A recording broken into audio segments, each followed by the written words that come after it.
بسم اللہ الرحمن الرحیم۔ 7ویں روزے کے وظائف۔ فجر کی نماز کے بعد 7 مرتبہ ایک یہ چھوٹی سی دعا ہے، وہ پڑھنی ہے۔ اللہم انی اسألک بأنک مالک وانت علی کل شیء قدیر وما تشاء من امر یکون۔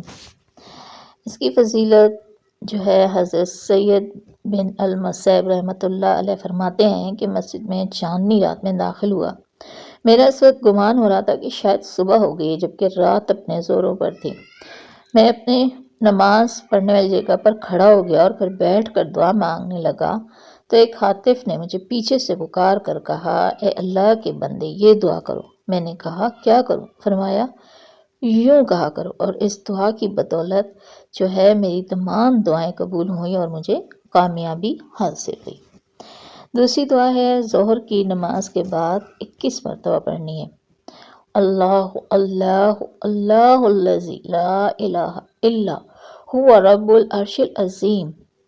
امام رازی رحمہ اللہ حضرت زین عابدین سے نقل کیا ہے کہ آپ نے اللہ تعالیٰ سے دعا کی کہ وہ انہیں اسم اعظم کی تعلیم دے، تو آپ نے خواب میں دیکھا کہ یہ دعا اسم اعظم ہے۔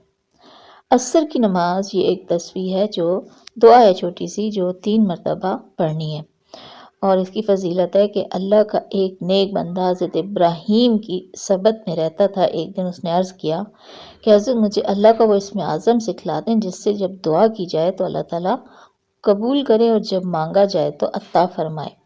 تو آپ نے فرمایا کہ صبح و شام یہ کلمات کہا کرو، جو خوفزدہ شخص ان کلمات کے ساتھ دعا کرے گا اس کو امن ملے گا، اور جو شخص کوئی چیز مانگے گا تو اللہ تعالیٰ اس کو عطا فرمائے گا۔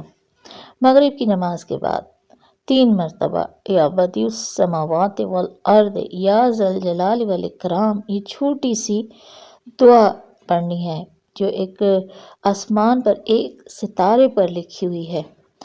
اچھا، نماز تراویح کے بعد بھی یہ ایک دعا ہے جو حضرت غالب القطان رحمۃ اللہ فرماتے ہیں کہ میں 10 سال تک اللہ تعالیٰ سے یہ دعا کرتا رہا کہ مجھے اسم اعظم سکھلائیں، تو یہ چنانچہ 3 رات تک مسلسل ایک شخص خواب میں مجھے ملتے رہے اور یہی دعا سکھاتے رہے۔